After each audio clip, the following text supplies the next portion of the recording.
Bom dia. Nós vamos então dar sequência ao estudo comentado do livro Libertação, que foi ditado por André Luiz, recebido pela mediunidade psicográfica de Francisco Cândido Xavier, sob a supervisão de Emmanuel.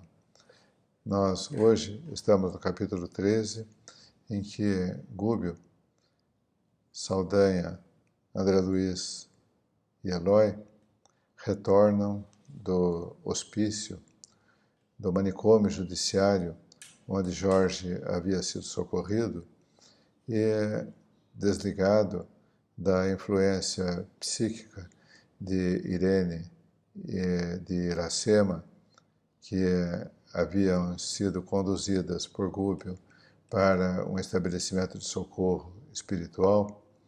E então eles voltam e Gúbio então diz a Saldanha que aquela noite seria a noite em que o juiz seria chamado às suas responsabilidades de pai de família e de responsável pelo grupo que ali se reunia em condições tão sofridas.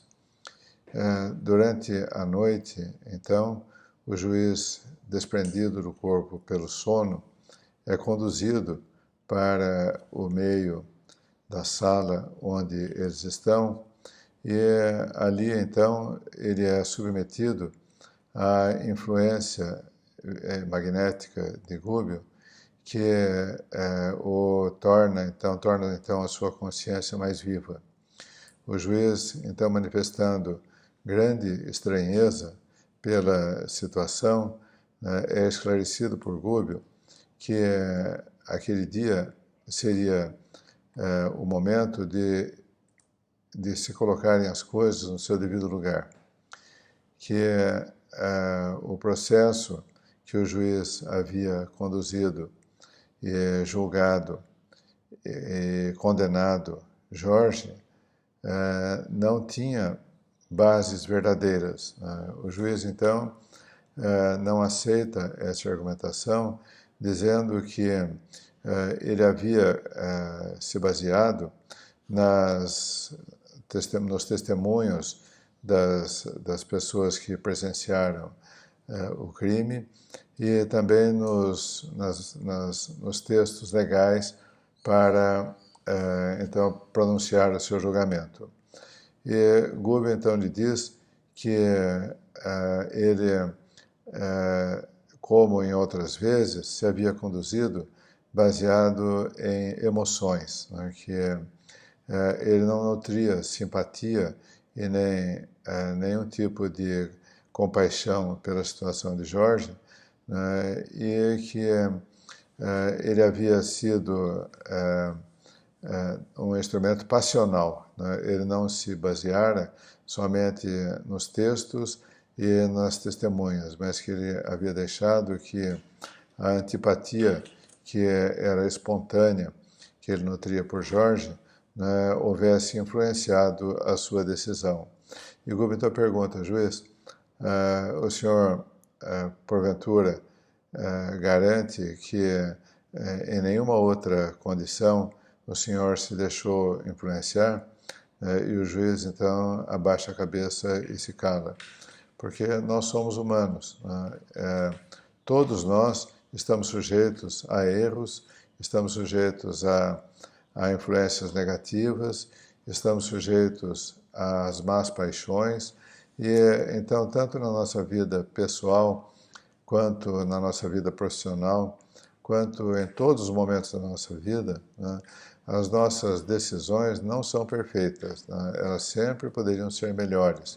Se nós tivéssemos mais cuidado com o nosso estado mental, com o padrão dos nossos pensamentos, com as palavras que nós dizemos, se nós nos abstivéssemos totalmente de qualquer expressão violenta, de qualquer atitude agressiva, né? Se nós buscássemos o respeito ao próximo, seja a infância, que é sempre uma fase difícil de aprendizado, em que as crianças precisam ser educadas, precisam ser orientadas, precisam ser amparadas para que as más tendências que todo espírito traz possam ser contidas e que a criança tenha o desabrochar das suas boas possibilidades, né, do seu potencial positivo. Então, a paciência que os pais têm, que os cuidadores têm, que os educadores têm com as crianças, né, e o amor e o exemplo que essas pessoas encarregadas de cuidar da infância consigam transmitir a elas, é que vai ajudá-las a se corrigir, a se orientar para a vida. Então, não é pancada, não é disciplina rígida, não é abandono, não é passividade, não é a permissividade que permite a criança fazer tudo que vai educá-la. Antes, é o exemplo, é o testemunho vivo, e assim, então, agindo de forma perseverante e sempre consciente, o cuidador, o educador, saberá dar à criança aquilo de que ela necessita para que ela consiga ter discernimento, fazer escolhas e tomar os caminhos retos quando a vida lhe abrir as portas das decisões.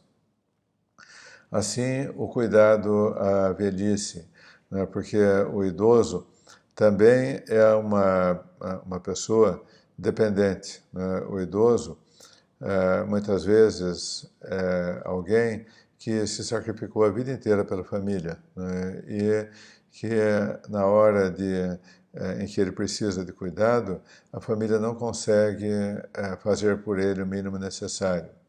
Diz um ditado popular que um pai cuida de 10 filhos e que 10 filhos podem não cuidar de um pai. E podem cuidar também, né? Se nós tivermos a consciência de vida do papel de cada um de nós aqui na Terra, nós poderemos cuidar dos nossos pais, dos nossos filhos, ajudar a cuidar dos nossos netos, né? De maneira a que a nossa vida familiar seja um ambiente de amor, de tolerância, de ajuda mútua, né? Porque aí os sacrifícios se tornarão menos penosos para todos nós. O juiz, então, é chamado às suas responsabilidades e ele se curva ante a autoridade de Gúbio, reconhecendo interiormente, assim como no passado, na passagem de Jesus aqui pela Terra, os espíritos que estão prontos, as pessoas que estão prontas a apedrejarem a mulher que havia sido flagrada em adultério, são chamados por Jesus a encarar as suas dificuldades interiores, né? Quando Jesus diz a eles: atire a primeira pedra aquele que estiver sem pecado, e nenhum consegue atirar a pedra, e todos deixam cair as pedras no chão e se retiram em silêncio, né? Deixando a mulher caída no chão. Então, assim também, o juiz confrontado com a sua consciência pela ação magnética de Gúbio, né, reconhece que interiormente que havia errado muitas vezes, né, que havia também acertado, porque ele era um profissional, era um sacerdote da justiça, né, era um homem voltado ao estudo e ao cumprimento das leis, né. Mas não era perfeito, porque o ser perfeito, o único ser perfeito que passou pela Terra foi Jesus. E todos nós somos seres imperfeitos em processo de aperfeiçoamento.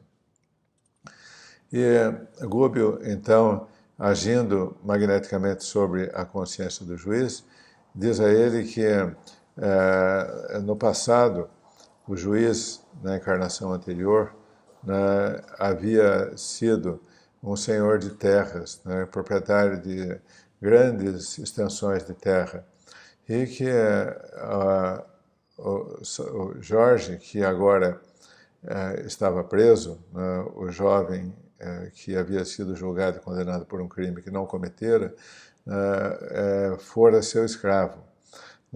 E Jorge, no entanto, era filho bastardo do pai do juiz. Então, o proprietário, o senhor das terras antigo, havia tido como filhos o juiz, então encarnado na figura do agora fazendeiro, né? E havia tido também com uma escrava um filho que era exatamente o espírito de Jorge. Então ele era meio-irmão, eles eram meio-irmãos, quer dizer, irmãos por parte de pai. Mas a família do fazendeiro achava que aquilo era uma vergonha para todos, né? E então submete a família do escravo às mais duras humilhações, né? O filho do juiz, que agora também estava reencarnado como filho, né? Além de Margarida, o juiz tinha um filho. Esse moço vem a assediar e a desviar moralmente a filha do escravo, né, que era seu tio por parte de pai, né? E que esse homem, o escravo, então desesperado pela humilhação e continuada, né, pela situação de injustiça de que era vítima, ele se desespera e mata o filho do fazendeiro, né, e se suicida em seguida, né? Então, a razão todo o sofrimento que agora o Jorge passava era o ato desesperado, louco, né, de matar e se suicidar, né? Mas a responsabilidade pelo acontecimento era também da família do proprietário de terras, né? E então havia uma responsabilidade compartilhada naquele acontecimento, né? E o juiz, então, premido então pela autoridade moral de Gubbio, reconhece que ele precisa rever o processo e que ele irá agir agora com imparcialidade, né? A filha de Jorge, que estava acolhida como doméstica serviçal na casa do juiz, então, e que havia sido a mesma moça que o filho do juiz desgraçara em existência anterior, agora, então, estava empregada como doméstica na casa do juiz.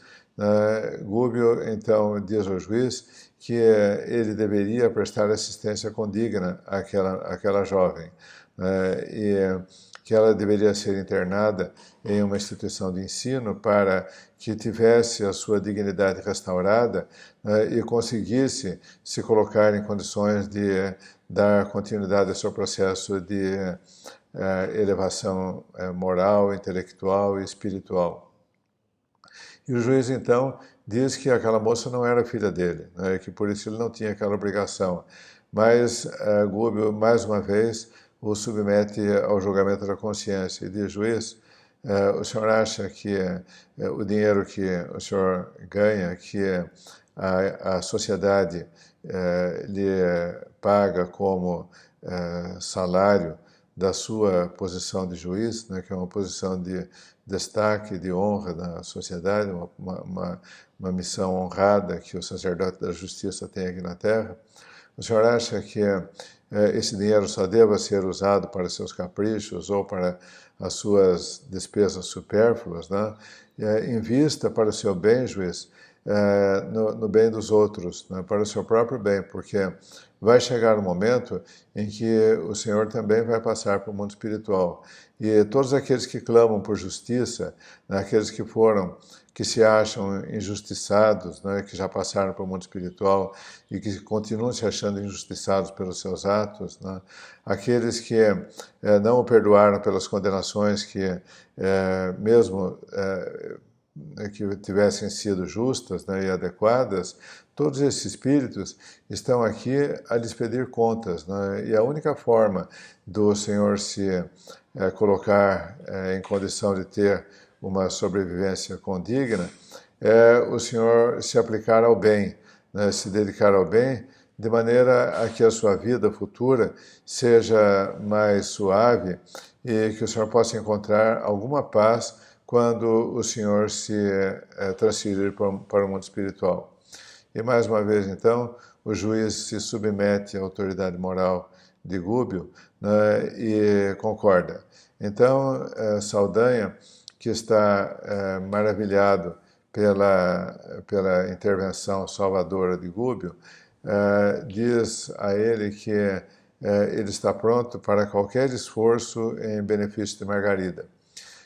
Nós vemos aí, então, que, mais uma vez, voltando a esse tema, numa situação de grande sofrimento, né, em que Margarida havia passado por um processo, estava passando por um processo de obsessão, né, e já se esgotando e caminhando para a morte física, nós vemos que mesmo nesse estado de desespero e de iminência de morte, Gúbio, como emissário de luz e de bondade, né, inicia o socorro, corrigindo, amparando, ajudando não aquele a quem ele amava mais, e sim os outros que perseguiam a sua filha espiritualmente e que estavam, então, em situação de ainda mais sofrimento e mais prolongada dor. Então, ele age com absoluta imparcialidade. Né? É por isso que ele diz que quando uma situação se torna grave, nós não podemos ter soluções parciais. Né? É necessário ver todos os ângulos da questão e procurar agir da forma mais justa para que a nossa intervenção possa ser benéfica. É um aprendizado para a vida e também uma lembrança do quanto nós precisamos ter cuidado com as nossas atitudes, com as nossas decisões aqui no plano terreno, para que nós não cometamos injustiças e não sejamos irresponsáveis, deixando de cumprir os compromissos que a vida nos apresenta. Muito obrigado, bom dia a todos.